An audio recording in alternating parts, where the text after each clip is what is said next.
আওয়ামী লীগ সরকারের আমলে জনপ্রশাসনে বঞ্চনার শিকার ৭৬৪ জন অবসরপ্রাপ্ত সরকারি কর্মকর্তার উচ্চতর পদে ভূতাপেক্ষ পদোন্নতির আদেশ জারির সিদ্ধান্ত নিয়েছে অন্তর্বর্তী সরকার। তাদের মধ্যে ১১৯ জনকে সচিব, ৪১ জনকে গ্রেড 1, ৫২৮ জনকে অতিরিক্ত সচিব, ৭২ জনকে যুগ্ম সচিব এবং ৪ জনকে উপসচিব পদে পদোন্নতি দেওয়া হবে। প্রধান উপদেষ্টা প্রেস সচিব শফিকুল আলম নিয়মিত ব্রিফিংয়ে সরকারের উপদেষ্টা পরিষদের বরাত দিয়ে এই সিদ্ধান্তের কথা জানান।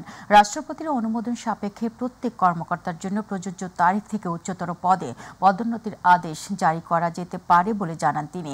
এদিকে উপদেষ্টা পরিষদ বৈঠকে সাইবার সুরক্ষা অধ্যাদেশের খসড়ায় চূড়ান্ত অনুমোদন দিয়েছে বলে জানান প্রেস সচিব।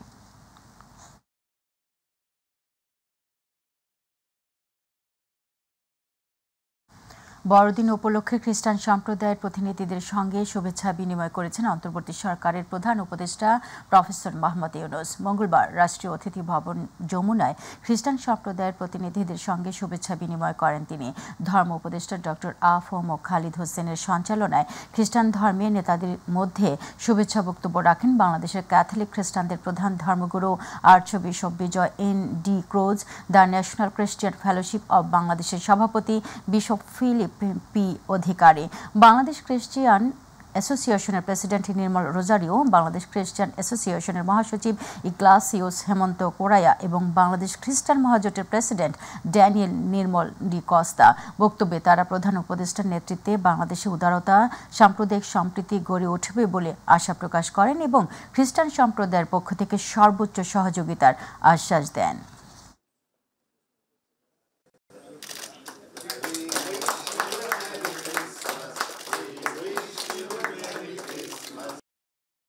নির্বাচন নিয়ে অধৈর্য হওয়ায় সরকারের সংস্কার কাজ ব্যাহত হচ্ছে বলে মন্তব্য করেছেন অন্তর্বর্তী সরকারের স্থানীয় সরকার, পল্লী উন্নয়ন ও সমবায় মন্ত্রণালয় এবং যুব ক্রীড়া মন্ত্রণালয়ের উপদেষ্টা আসিফ মাহমুদ সজীব ভুঁইয়া। সকালে দিনাজপুরের কাহারুল উপজেলা মিলনায়তনে শীত বস্ত্র বিতরণ এবং উপজেলা পর্যায়ের কর্মকর্তাদের সঙ্গে মতবিনিময় অনুষ্ঠানে প্রধান অতিথির বক্তব্যে তিনি এই কথা বলেন। উপদেষ্টা বলেন, ফ্যাসিবাদী ব্যবস্থার বিলোপের জন্য সরকারি প্রতিষ্ঠান যেভাবে সংস্কার করা দরকার সেই সংস্কারের এজেন্ডা নিয়ে কাজ করছে। সংস্কার কমিশনের রিপোর্ট দিলে তারা সেই অনুযায়ী কাজ করবে। 2025 সালের শেষ থেকে 2026 সালের মাঝামাঝি সময়ের মধ্যে নির্বাচন অনুষ্ঠান করা হবে। তবে এটার সময়টা নির্ভর করছে পুরোপুরি আমাদের যে সংস্কার কার্যক্রম তার উপর। আপনারা জানেন যে সংস্কার কমিশনগুলোর প্রায় 3 মাসের মতো হয়ে গেছে এবং কমিশনগুলো খুব দ্রুতই তাদের যে রিপোর্ট সেটা প্রকাশ করবে। বিএনপির মহাসচিব মির্জা ফখরুল ইসলাম আলমগীর বলেছেন, গণহত্যার সাথে যারা জড়িত এবং যারা সন্ত্রাস করেছে তাদেরকে বিএনপিতে নেওয়া হবে না। এই বিষয়ে দলের ভারপ্রাপ্ত চেয়ারম্যানের কথা অনুযায়ী বিএনপির প্রতিটি সেক্টরের নেতাকর্মীদের নির্দেশনা দেওয়া আছে। সকালে তার নিজ জেলা ঠাকুরগাঁও প্রেস ক্লাব চত্বরে জেলা বিএনপির উদ্যোগে অসহায় ও দরিদ্র মানুষের মাঝে কম্বল বিতরণ অনুষ্ঠানে এসব কথা বলেন তিনি। মির্জা ফখরুল বলেন, দুর্নীতি ও ফ্যাসিবাদ থেকে উত্তরণের একমাত্র উপায় গণতন্ত্রকে প্রতিষ্ঠিত করা। জনগণের নির্বাচিত পার্লামেন্ট দিয়ে দেশ পরিচালনা করতে হবে। এটা ছাড়া অন্য কোনো উপায় তার জানা নেই বলেও উল্লেখ করেন তিনি। আমরা যদি এটুকু বলতে পারি যে আমাদের এখানে খুব নির্দেশ দেওয়া আছে, আমাদের চেয়ারম্যান সাহেব বলেছেন যে আমরা এই মুহূর্তে যারা সন্ত্রাসী, যারা গণহত্যার সঙ্গে জড়িত হয়েছিল, যারা হত্যা করেছে, দুর্নীতির সঙ্গে জড়িত, তাদের কাউকে বিএনপিতে নেওয়া হবে না। জনগণের যে শাসন, সেই শাসনকে স্থাপিত করতে হবে। অর্থাৎ জনগণের যে পার্লামেন্ট, জনগণের যে নির্বাচিত যে পার্লামেন্ট, সেই পার্লামেন্ট দিয়ে দেশ পরিচালনা করতে হবে, সেই সরকার দিয়ে দেশ পরিচালনা করতে হবে। জানি তো অন্য কোনো উপায় আছে বলে আমার জানা নেই। আমার বয়স হয়ে গেছে, আমি জানি যে একমাত্র একটা ইনস্টিটিউশন যদি তৈরি করা যায়, প্রতিষ্ঠানগুলো যদি নির্মাণ করা যায় গণতন্ত্রের, তাহলে সেটাই হবে সবচেয়ে বড় রক্ষা কবচ। বাংলাদেশ জামায়াতে ইসলামীর আমির ডাক্তার শফিকুর রহমান বলেছেন, আগামীর বাংলাদেশ হবে সাম্যের, বাংলাদেশ হবে বৈষম্যহীন। সকল ক্ষেত্র থেকে বৈষম্য দূর করতে হবে, যেখানে সংখ্যাগুরু সংখ্যালঘুর ধর্মীয় ভেদাভেদ থাকবে না। সব মানুষই দেশের নাগরিক হিসেবে পরিচিত হবে। সকালে গাইবান্ধা ইসলামিয়া উচ্চ বিদ্যালয় মাঠে বাংলাদেশের জামায়াতে ইসলামী জেলা শাখার এক বিশাল কর্মী সম্মেলনে তিনি এই মন্তব্য করেন। এদিকে ঢাকা রংপুর মহাসড়কে পীরগঞ্জ বাস স্ট্যান্ডে উপজেলা জামায়াতে ইসলামীর আয়োজনে আয়োজনে পথসভায় তিনি বলেন, জামায়াতকে অবৈধভাবে অবৈধ করেছিল, আজ বৈধ হয়েছে, আর এখন জনগণের ঘৃণার পাত্র হয়েছে তারা। তিনটা নির্বাচন করেছেন, তারা মানুষকে মানুষ গণ্যই করেনি, কিন্তু এখন কিছু সুশীল আওয়ামী লীগকে নিয়ে মায়া কান্না করছে।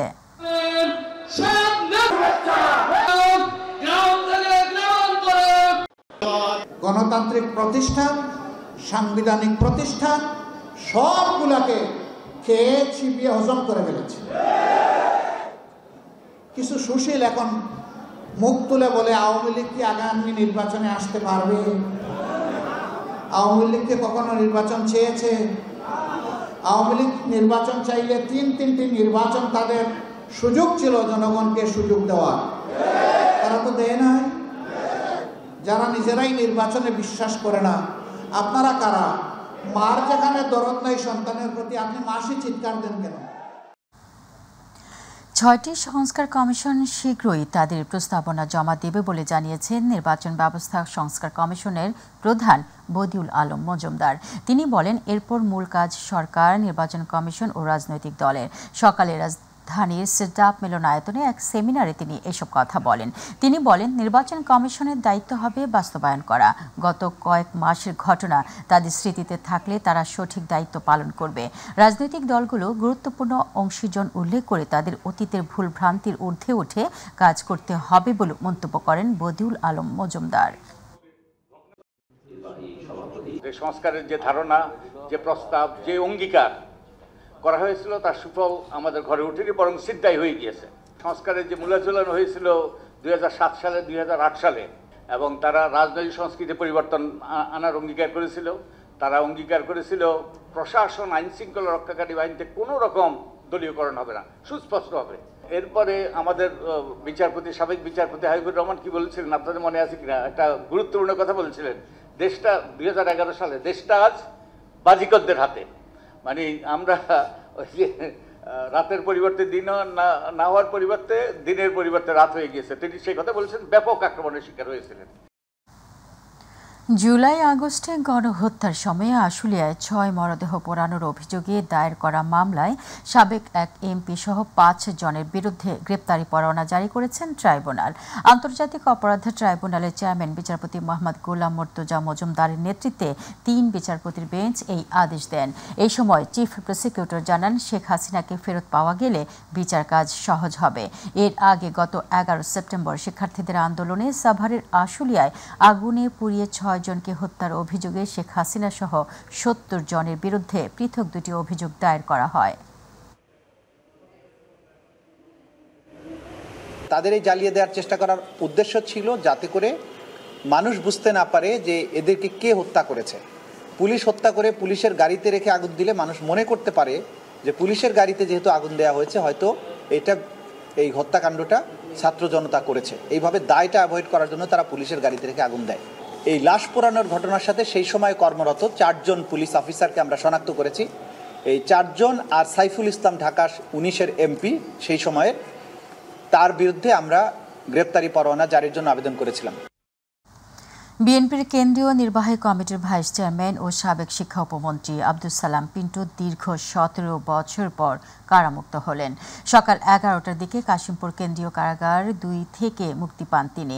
কারাগার কর্তৃপক্ষ জানিয়েছে, সোমবার তার জামিনের কাগজপত্র কারাগারে আসে। যাচাই বাছাই ও আইনি প্রক্রিয়া শেষে আজ সকাল 11টা 4 তাকে মুক্তি দেওয়া হয়। এ সময় তার পরিবারের সদস্যরা কারা ফটকে উপস্থিত ছিলেন। 2004 সালের 21 আগস্ট আওয়ামী লীগের সমাবেশে গ্রেনেড হামলা মামলায় ফাঁসির সাজা পেয়েছিলেন আব্দুস সালাম পিন্টু। গত 1 ডিসেম্বর এই মামলায় সব আসামিকে খালাস দিয়েছেন হাইকোর্ট।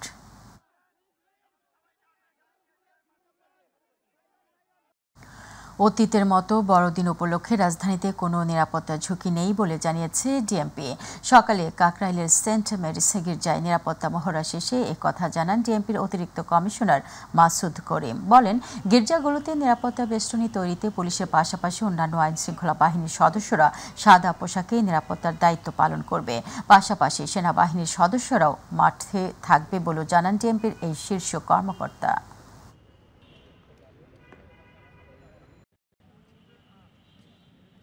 চার্চসমূহে নির্বিঘ্নে বড়দিনের আনন্দ উৎসব করার জন্য সর্বাত্মক প্রচেষ্টা করেছেন। আপনারা দেখেছেন যে আমাদের থানা পুলিশের পাশাপাশি সোয়াট টিম, আমাদের বোম ডিসপোজাল ইউনিট সহ স্পেশালাইজড ইউনিটগুলো এই কাজে এগিয়ে আসছে এবং আমরা আশা করি এই বড়দিন উপলক্ষে আমাদের যে খ্রিস্টান সম্প্রদায়ের সম্পূর্ণ আনন্দ উদযাপনের সহিত এবং নির্বিঘ্নে তাদের ধর্মীয় উৎসব পালন করতে সক্ষম হবেন। আজকে সন্ধ্যা থেকে আমাদের বড়দিন উৎসব শুরু হয়ে যাবে, আর আমরা খুবই আনন্দের সাথে বলছি যে সুন্দর নিরাপত্তার ব্যবস্থা করা হয়েছে। আমাদের ডিএমপি পুলিশ বাহিনী, সোয়াট বাহিনী এখানে ইতিমধ্যেই তাদের মহড়া দিয়েছেন। কোম্পানি ও ব্যক্তি শ্রেণীর করদাতাদের বার্ষিক আয়কর বিবরণী বা রিটার্ন জমা দেওয়ার সময়সীমা 1 মাস বাড়িয়েছে সরকার। সন্ধ্যায় জাতীয় রাজস্ব বোর্ডের পৃথক 2 আদেশে এই তথ্য জানানো হয়েছে। নতুন আদেশ অনুযায়ী ব্যক্তি শ্রেণীর করদাতারা আগামী বছরের 31 জানুয়ারি পর্যন্ত ও কোম্পানি শ্রেণীর করদাতারা নতুন বছরের 15 ফেব্রুয়ারি পর্যন্ত আয়কর বিবরণী জমা দিতে পারবেন। আয়কর রিটার্ন জমার সময়সীমা ছিল 31 ডিসেম্বর পর্যন্ত, আর কোম্পানি শ্রেণীর করদাতাদের রিটার্ন জমা দেওয়ার সময়সীমা ছিল নতুন বছরের 15 জানুয়ারি পর্যন্ত। বিজ্ঞপ্তিতে এনবিআর জানিয়েছে বিভিন্ন পেশাজীবী মহলের দাবির পরিপ্রেক্ষিতে সময় বাড়ানো হয়েছে। আগামী 31 ডিসেম্বর পর্যন্ত করদাতাদের আয়কর রিটার্ন জমা নেওয়া হবে। কক্সবাজারে উখিয়ার কুতুপালং রোহিঙ্গা ক্যাম্পে ভয়াবহ অগ্নিকাণ্ডে 574টি বসতঘর পুড়িয়ে ছাই হয়ে গেছে। এতে 2 শিশুর মরদেহ উদ্ধার করা হয়েছে। আগুন নিয়ন্ত্রণে কাজ করেছে ফায়ার সার্ভিসের 10টি ইউনিটের পাশাপাশি স্থানীয় স্বেচ্ছাসেবী কর্মীরা। দুপুর 1:15টার দিকে উখিয়া উপজেলার কুতুপালং এলাকাস্থ লম্বাসিয়া 1 ওয়েস্ট রোহিঙ্গা ক্যাম্পের ডি ব্লকে এই ঘটনা ঘটে। উখিয়া উপজেলা নির্বাহী কর্মকর্তা মোহাম্মদ কামরুল হোসেন চৌধুরী এই তথ্য নিশ্চিত করেছেন। তবে অগ্নিকাণ্ডের সূত্রপাত কিভাবে হয়েছে তা নিশ্চিত করতে পারেননি তিনি জানান, ফায়ার সার্ভিসের একাধিক ইউনিট, সেনাবাহিনী, এপিবিএন পুলিশ ও সিপিপি সদস্যরা আগুন নিয়ন্ত্রণে কাজ করে।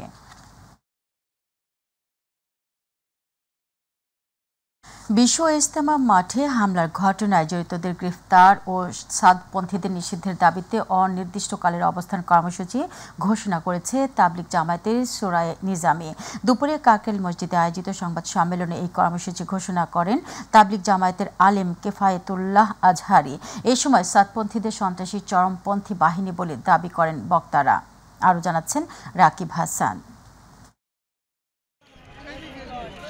সম্প্রতি গাজীপুরের টঙ্গীতে বিশ্ব ইজতেমা মাঠে রাতের অন্ধকারে হামলায় সূরায়ে নিজামীর 3 জন নিহত এবং আহত হন 4 শতাধিক মুসল্লি।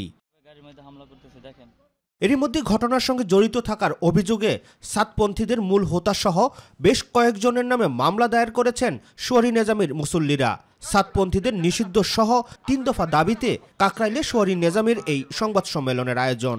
এহেন পরিস্থিতিতে আমাদের দাবি হচ্ছে, নাম্বার 1, বারবার আক্রমণকারী এই সন্ত্রাসী সাতপন্থীদের সকল কার্যক্রম রাষ্ট্রীয়ভাবে নিষিদ্ধ করতে হবে। গত 18 ডিসেম্বর গভীর রাতের হত্যাযজ্ঞ এবং 2018 সালের 1 ডিসেম্বরের হামলার সাথে জড়িত সকল আসামিদেরকে দ্রুত গ্রেফতার ও বিচারের আওতায় আনতে হবে। কাকরাইল মার্কাজ ও টঙ্গী ইজতেমার মাঠ সহ তাবলীগের সকল কার্যক্রম সূরায়ে নিজামের অধীনে পরিচালিত হওয়া নিশ্চিত করতে হবে।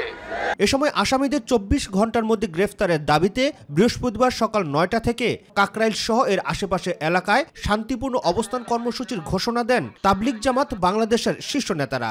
আগামী বৃহস্পতিবার সকাল 9টা থেকে অনির্দিষ্ট সময়ের জন্য কাকরাইল এবং কাকরাইলের আশপাশের এলাকা জুড়ে অবস্থান কর্মসূচি ঘোষণা করেছে। বিগত সরকারের দোসর হিসেবে হামলাকারীরা দেশকে অস্থিতিশীল করার চেষ্টা করেছিল বলেও অভিযোগ করেন বক্তারা। যদি ওনার এই বিরোধিতা করা না হয় তাহলে আমরা আল্লাহ পাকের আদালতে আমরা দোষী সাব্যস্ত হব। রাকিব হাসান, মাই টিভি, ঢাকা। শিল্পী সংকট, প্রেক্ষাগৃহের স্বল্পতা আর লগ্নিকারকদের আগ্রহ কমে যাওয়ায় দিনকে দিন দেশের চলচ্চিত্র শিল্প স্থবির হয়ে পড়েছে বলে মনে করছেন চলচ্চিত্র সংশ্লিষ্টরা। সংকট উত্তরণের নতুন বাংলাদেশের সরকার ইতিমধ্যে চলচ্চিত্রের উন্নয়ন ও বিকাশের নানামুখী কার্যক্রম হাতে নিয়েছে বলে জানান চলচ্চিত্র নির্মাতারা। জাহিদ আহমেদ বাবুর বিশেষ রিপোর্ট।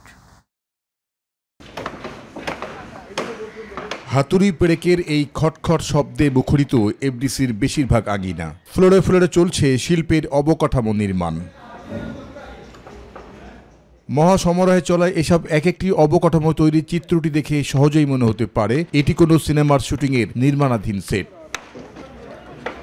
কিন্তু না, এটি একটি বিজ্ঞাপন চিত্র ধারণ করার লক্ষ্যেই তৈরি করা হচ্ছে শুটিংয়ের সেট। এফডিসিতে শুটিং বাবদ খরচ কমে যাওয়ার কারণে নির্মাতারা এখন এফডিসি মুখী হচ্ছেন বলে জানান এই শিল্প নির্দেশক। আমরা তো বিভিন্ন জায়গাতেই কাজ করি, এখন বিভিন্ন জায়গাতে কাজ করার বিভিন্ন রকম অপশন আছে। তো এফডিসিতে এটা একটা প্রফেশনাল জায়গা, এটা আমরা আগের থেকেই করি। আগে যতটুকু ছিল এখন নাকি কিছু কমছে আর কি। এফডিসির প্রশাসন ভবনের আঙিনা জুড়ে শুটিংয়ের সেট তৈরিতে ব্যস্ত একজন শিল্প নির্দেশক বললেন, এখানে অনুষ্ঠিত হবে বিপিএল এর থিম সং এর শুটিং। একটা বিপিএল এর প্রজেক্ট, এটা হলো আমাদের সাকিব খান ওনার একটা থিম সং এর উপরে একটা সেট হবে এখানে। ওই সেটে গান, থিম সং এর গান আর কি 25 তারিখ। তবে দেশের চলচ্চিত্রের উৎপাদন ব্যবস্থা সচল রাখতে নানামুখী পদক্ষেপ নেওয়ার কথা জানান তথ্য ও সম্প্রচার মন্ত্রণালয়ের উপদেষ্টা মোহাম্মদ নাহিদ ইসলাম। চলচ্চিত্র জগতেরও যে দীর্ঘদিনের একটা স্থবিরতা আছে, নানান ধরনের সমস্যা রয়েছে, সরকারের জায়গা থেকে আমরা পৃষ্ঠপোষকতা করতে চাই। এদিকে চিত্র পরিচালক সাইমন তারেক জানান, জুলাই পরবর্তী চলচ্চিত্র অঙ্গন ভালোই যাচ্ছে। 5ই আগস্টের পরে আমাদের চলচ্চিত্র ঘুরে দাঁড়াচ্ছে। এফডিসিতেই অন্তত যে ভাড়া ছিল সেটা অর্ধেক করা হয়েছে, যদিও এখনও সার্কুলার আমাদের হাতে আসে নাই। তবুও নির্মাতারা এফডিসি মুখী হচ্ছে। যতক্ষণ পর্যন্ত আমলাতান্ত্রিক জটিলতা থেকে না বেরোতে পারবো আমরা, ততক্ষণ পর্যন্ত সাংস্কৃতিক অঙ্গন কোনোভাবেই উত্তরণ করা সম্ভব না। শিল্পী সংকট, দর্শকের মনের মতো সিনেমা নির্মাণের ব্যর্থতা এবং এই অঙ্গনে বিরাজমান আমলাতান্ত্রিক জটিলতার অবসান হলে চলচ্চিত্র শিল্প পুনরুজ্জীবিত হবে বলে মনে করছেন শিল্পী ও কলাকুশলীরা। তারা বলছেন, দেশের প্রেক্ষাগৃহের সংখ্যা বাড়ানোর পাশাপাশি গল্প নির্ভর এবং মানসম্মত সিনেমা নির্মাণ করতে পারলে ঘুরে দাঁড়াবে বাংলাদেশের ঐতিহ্যবাহী চলচ্চিত্র শিল্প। জাহিদ আহমেদ বাবু, মাই টিভি, ঢাকা।